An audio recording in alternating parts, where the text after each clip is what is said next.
നിങ്ങളുടെ favourite shows ഇനി ഒരിക്കലും മിസ്സാവില്ല. ഇപ്പോൾ C5-ലൂടെ കാണും നിങ്ങളുടെ ഫേവറേറ്റ് ഷോ തികച്ചും സൗജന്യമായി. ഞാൻ നേരത്തെ പറഞ്ഞില്ലേ ഈ പൂജ വിപിനും പല്ലവിയും ചെയ്യുന്നത് നല്ലതെന്ന്.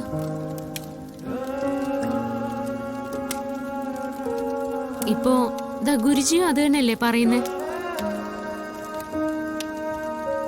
മോളെ പാർവതി, എന്റെ കാര്യത്തില് നിങ്ങൾക്ക് ആർക്കും ഒരു ടെൻഷനും വേണ്ട.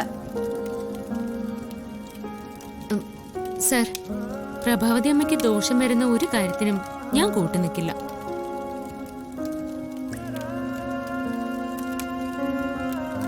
അതുമാത്രമല്ല, ഗുരുജിയുടെ വാക്ക് നിഷേധിക്കാൻ എനിക്കും പറ്റില്ല. ഇതിപ്പോ ആകെ കൺഫ്യൂഷൻ ആയല്ലോ. എങ്കിൽ ഒരു കാര്യം ചെയ്യാം, ഗുരുജിയെ തന്നെ നേരിട്ട് വിളിച്ചു വരുത്താം. ഇപ്പൊ വിളിച്ച ഗുരുജി ഉടനെ ഇവിടെ എത്തും. എന്നിട്ട് ഗുരുജി തന്നെ നേരിട്ട് അമ്മയെ പറഞ്ഞു ബോധ്യപ്പെടുത്തട്ടെ. അന്നേരം അമ്മയ്ക്ക് എന്ത് സംശയം ഉണ്ടെങ്കിലും ഗുരുജിയോട് നേരിട്ട് തന്നെ ചോദിക്കാലോ. ഗുരുജി ഇവിടെ വന്ന എല്ലാം പൊളിയും. ഞാൻ വിശാലിനോട് ബ്രഹ്മചര്യ വ്രതം അനുഷ്ഠിക്കണമെന്ന് പറഞ്ഞത് കള്ളമായിരുന്നുവെന്ന് ഇവിടെ തെളിയും. അതുകൊണ്ട് ഗുരുജിയെ വരുത്താൻ നിൽക്കണ്ട. തൽക്കാലം ഇത് സമ്മതിച്ചു കൊടുക്കാം. അതാണ് ബുദ്ധി. എന്നാ പിന്നെ ഗുരുജിയെ വിളിച്ചു വരുത്തട്ടെ അമ്മേ. മോനെ, എടാ അത് വേണ്ട. എന്തിനാ വെറുതെ അദ്ദേഹത്തെ വിളിച്ചു വരുത്തി നമ്മൾ ബുദ്ധിമുട്ടിക്കുന്നേ?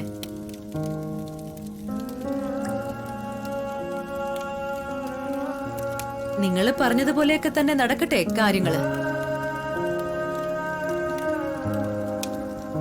വിപിനും പല്ലവിയും ചേർന്ന് ഈ പൂജ നടത്തട്ടെ.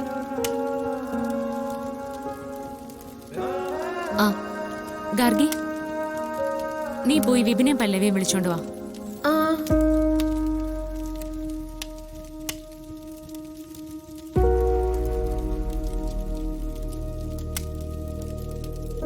പ്രഭാവതി അമ്മേ, നിങ്ങൾ 8 അടി പാഞ്ഞ ഞാൻ 16 അടി പായും.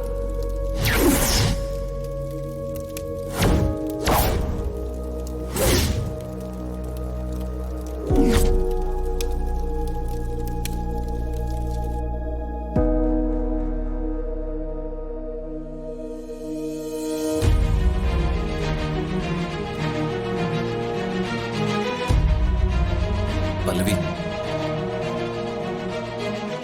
പല്ലവി വന്നേ. അവിടെ ചേട്ടനും ചേച്ചിയും അമ്മയുടെ കൂടെ നമ്മുടെ നന്മയ്ക്ക് വേണ്ടിയുള്ള പൂജ നടത്താൻ റെഡിയായിരിക്കുക. നീ അങ്ങോട്ട് വന്നേ. ഇല്ല, ഞാൻ വരുന്നില്ല. നീ എന്താ അങ്ങനെ പറയുന്നത്? വരുന്നില്ല, അത്ര തന്നെ. കൂടുതൽ വിശദീകരിക്കാനൊന്നും എനിക്ക് താല്പര്യമില്ല. പല്ലവി, വലിയ ഭാഗ്യത്തെയാ നീ തട്ടിക്കളയാൻ പോകുന്നത്. എന്ത് ഭാഗ്യം? ഇതോ, ഈ പൂജ ചെയ്താലേ നമുക്ക് 2 കോടി രൂപയും ചന്തമുള്ള ഒരു കുഞ്ഞാവി ഉണ്ടാവൂ.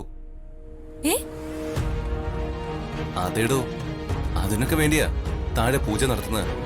താൻ ഇങ്ങനെ ഒഴിഞ്ഞു മാറി നിൽക്കാതെ എന്റെ കൂടെ വാടോ. ഈ പൂജയിൽ പങ്കെടുത്താ നമുക്ക് കുഞ്ഞും കോടിയൊക്കെ കിട്ടുമല്ലേ? അതല്ലേ ഞാൻ പറഞ്ഞത്. താനൊന്ന് വന്നേ. എങ്കിൽ ഞാൻ റെഡി ആയിട്ട് വരാം. ശരി, ഞാനും റെഡി ആവട്ടെ.